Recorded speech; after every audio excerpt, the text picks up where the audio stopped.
میرزا حسن خان وثوق‌الدوله یکی از نخست وزیران ایران در اواخر دوره قاجار بود که به خاطر بستن قرارداد ننگین 1919 با دولت انگلیس در تاریخ ایران محکوم به خیانت شد و در ذهن مردم ایران برای همیشه منفور باقی موند. از اون به عنوان نخست وزیر یاد میشه که کشور رو به 400,000 تومان فروخت.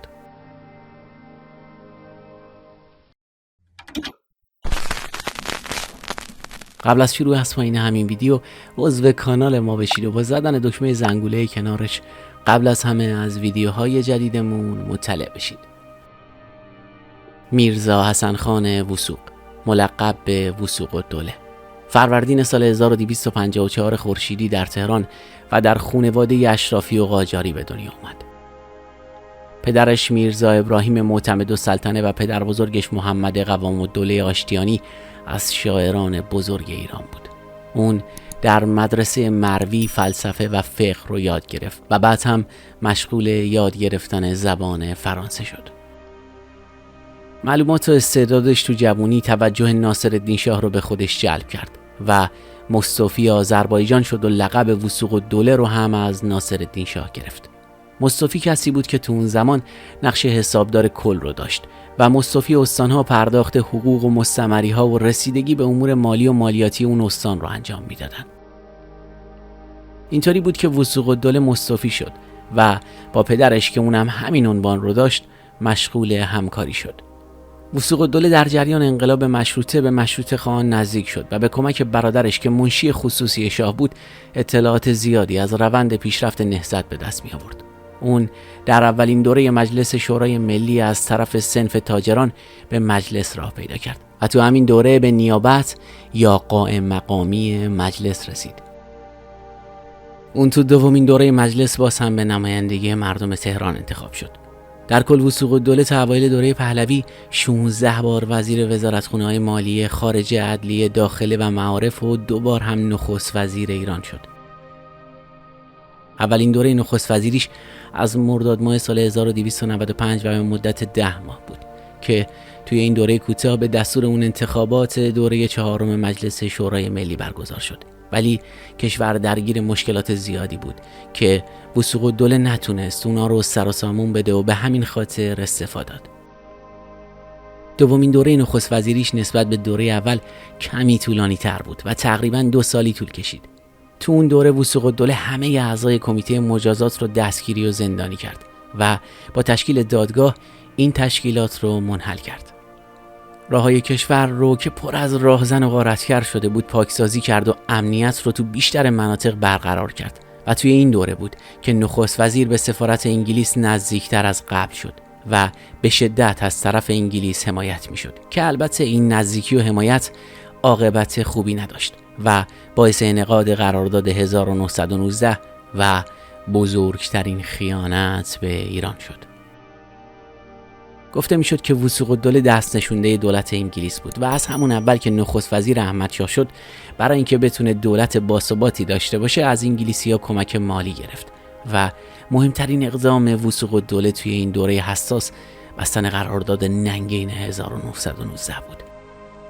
این قرارداد 1 سال بعد از تمام شدن جنگ جهانی اول بین وثوق‌الدوله نماینده ایران و سر پرسیکاک وزیر مختار انگلیس به امضا رسید.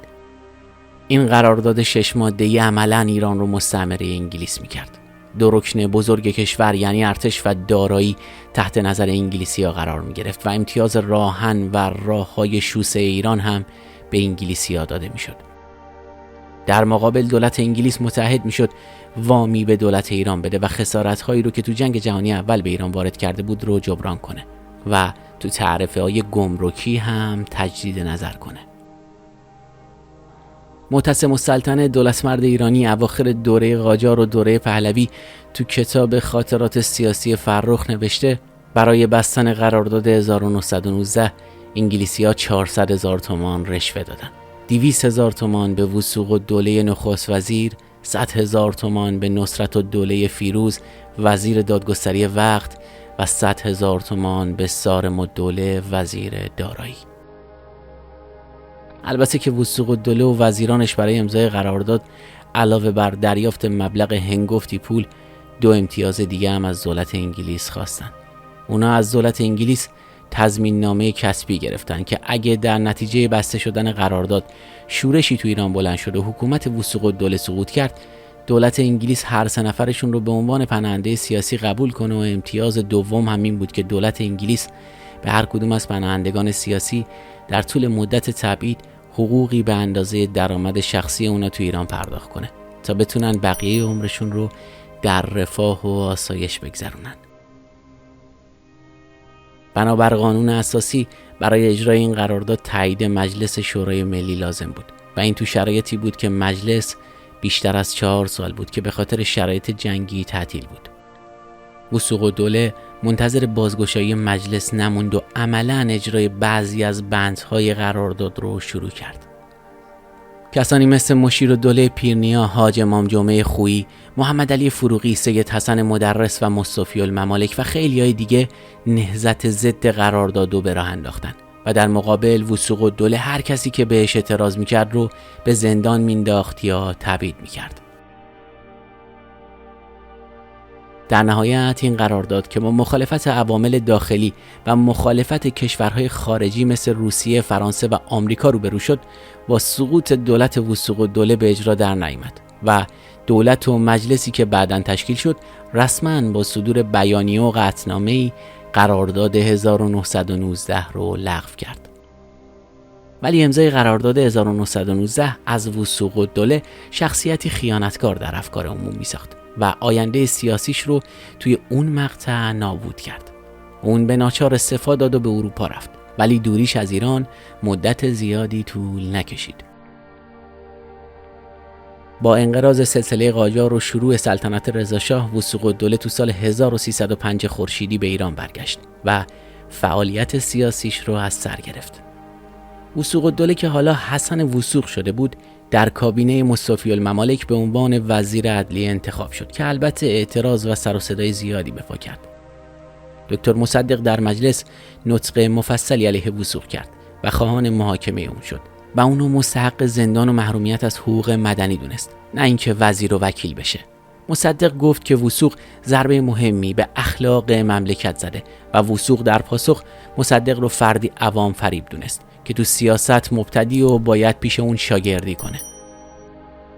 توی همین نشست معرفی وثوق به مجلس، سید حسن مدرس قرارداد 1919 رو معامله‌ای بی اثر دونست که هیچ وقت ظهور خارجی پیدا نکرده که کسی بخواد به خاطرش حساب پس بده و باید اختلافات گذشته رو کنار گذاشت و با هم کار کرد. توی همین زمان یعنی سال 1305 حسن وثوق برای اولین بار فرصت پیدا کرد تا از خودش دفاع کنه و اتهام رشوه گرفتن رو رد کنه، هرچند که شواهد به جا مونده دریافت رشوه رو تایید می‌کردن. اون در دفاع از خودش گفته بود راجع به 130,000 لیره همینقدر میتونم عرض کنم که اگر به آقای دکتر مصدق از این بابت چیزی رسیده به بنده هم رسیده و اگر معلوم شود من همچو وجهی گرفتم، علاوه بر آن که برای غرامت دوچندان آن حاضرم، تمام اعتراضات آقای دکتر مصدق رو بر خود وارد میدانم. وثوق‌الدوله در دوران حکومت پهلوی اول 2 بار به نمایندگی مجلس رسید. سال 1314 به عنوان رئیس فرهنگستان ایران انتخاب شد تا اینکه در سال 1316 به خاطر اختلاف با رضاشاه راهی اروپا شد و تا پایان حکومت پهلوی اول به ایران بر نگشت. بعد از کنارگیری رضاشاه از سلطنت، وثوق به ایران برگشت که البته دیگه وارد سیاست نشد. گفته شده که وثوق‌الدوله در اواخر عمر حافظش رو از دست داده بود و بیشتر وقتش رو تو باغش در شهرک سلیمانیه تهران میگذروند.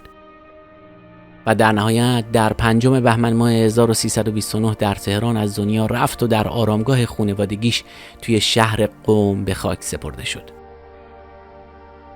وثوق‌الدوله در طول دوران زندگیش 2 بار ازدواج کرد. اولین ازدواجش با مریم بدر دختر نصیرالدوله صدر اعظم پیشین ایران بود که از این ازدواج 1 پسر و 8 دختر داشت و دوباره در اواخر عمر با زن جوانی ازدواج کرد که از اون هم صاحب 2 فرزند شد.